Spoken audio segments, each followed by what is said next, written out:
सच्ची खुशी का रहस्य। बहुत समय पहले की बात है, जंगल के किनारे एक छोटी सी झोपड़ी में तीन भाई सैमुअल, टिमोथी और जेंडर रहते थे। वे ईमानदार और मेहनती थे। हर दिन वे जंगल में जाते, लकड़ियां काटते और फिर उन्हें बाजार में बेचकर जीवन यापन करते थे। उनकी जिंदगी आरामदायक थी, लेकिन फिर भी वे खुश नहीं थे।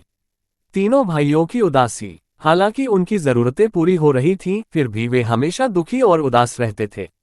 हर कोई किसी न किसी चीज के लिए तरसता था और वही चीज पाने की ख्वाहिश करता था।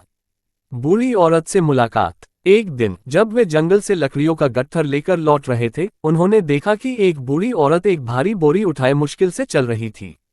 वे दयालु थे, इसलिए उन्होंने तुरंत आगे बढ़कर उसकी मदद करने की पेशकश की। बूढ़ी औरत ने मुस्कुराकर आभार जताया और बताया कि उसकी बोरी में जंगल से चुने हुए सेब हैं। तीनों भाइयों ने बारी बारी से बोरी उठाए और जब वे आखिरकार बूढ़ी औरत के घर पहुंचे तो वे काफी थक चुके थे। जादुई इनाम। लेकिन वह कोई साधारण औरत नहीं थी, वह जादुई शक्तियों वाली एक परी थी। भाइयों की दयालुता देखकर उसने उन्हें एक इनाम देने की पेशकश की। तुम्हें क्या चाहिए जो तुम्हें खुशी देगा? उसने पूछा। सैमुअल ने कहा, मुझे एक शानदार महल चाहिए जिसमें बहुत सारे नौकर चाकर हों। यही मुझे खुश रखेगा। टिमोथी बोला, मुझे एक बड़ी खेती चाहिए जिसमें बहुत सारी फसल हो, जिससे मैं बिना चिंता के अमीर बन सकूं। जेंडर ने कहा, अगर मेरी एक सुंदर पत्नी हो तो मैं खुश रहूंगा। जब मैं घर लौटूं तो उसकी मीठी मुस्कान मेरे सारे दुख दूर कर देगी।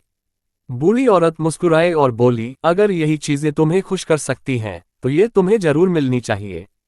जाओ, घर लौटो, तुम्हें वही मिलेगा जो तुमने मांगा है। तीनों भाई चौंक गए, लेकिन वे घर लौट गए। और जैसे ही वे पहुंचे, उन्होंने देखा कि उनकी झोपड़ी के पास ही एक भव्य महल खड़ा था।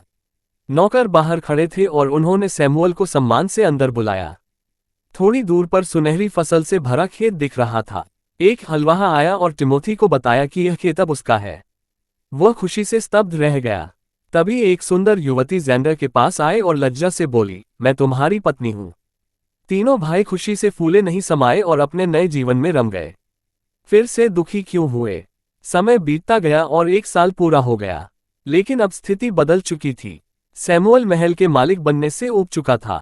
वह आलसी हो गया और उसने अपने नौकरों पर ध्यान देना बंद कर दिया। टिमोथी को खेती करना भारी लगने लगा। उसे रोज खेत जोतना और बीज बोना बोझ लगने लगा। जेंडर भी अपनी पत्नी की सुंदरता का आदी हो गया और उसे अब उसकी संगति में कोई आनंद नहीं आता था। तीनों भाई फिर से दुखी हो गए थे। समाधान की तलाश में एक दिन वे तीनों फिर से बूढ़ी औरत के घर गए। आपके जादू से हमारे सपने पूरे हो गए, लेकिन हम फिर से दुखी हो गए हैं। कृपया हमें बताइए कि हम दोबारा खुश कैसे रह सकते हैं। टिमोथी ने विनती की। खुशी का असली रहस्य। बूढ़ी औरत उस समय चूल्हे पर कुछ पका रही थी। उसने ध्यान से उनकी बातें सुनी और मुस्कुराकर बोली, देखो, जब तुमने अपनी इच्छा जाहिर की और वह पूरी हुई तो तुम खुश हुए। लेकिन खुशी कभी स्थायी नहीं रहती अगर उसमें एक महत्वपूर्ण चीज ना हो, संतोष। पहले तुम खुश तो हुए, लेकिन कभी संतुष्ट नहीं हुए, इसलिए धीरे धीरे ऊब गए और फिर से दुखी हो गए। अगर तुम सच में खुश रहना चाहते हो तो तुम्हें संतोष की महत्ता को समझना होगा। तीनों भाई समझ गए कि उनकी सबसे बड़ी गलती क्या थी। वे तुरंत अपने अपने घर लौटे और अपनी जिंदगी को एक नए नजरिए से देखने लगे। सैमुअल ने अपने महल की देखभाल शुरू कर दी और उसकी सुंदरता बनाए रखी। टिमोथी ने लगन से खेत जोतना शुरू किया ताकि अच्छी फसल उग सके। जेंडर ने अपनी पत्नी की मेहनत और समर्पण की सराहना करनी शुरू की। अब उन्हें एहसास हो चुका था कि खुशी और संतोष साथ साथ चलते हैं। उन्होंने अपनी खुशियों को कभी हल्के में नहीं लिया और हमेशा आभारी रहे। और इस तरह वे जीवन भर सुखी रहे। शिक्षा। खुशी किसी वस्तु से नहीं मिलती, बल्कि संतोष से मिलती है। जब हम जो कुछ भी हमारे पास है उसकी कद्र करना सीख लेते हैं, तभी हमें असली सुख की प्राप्ति होती है।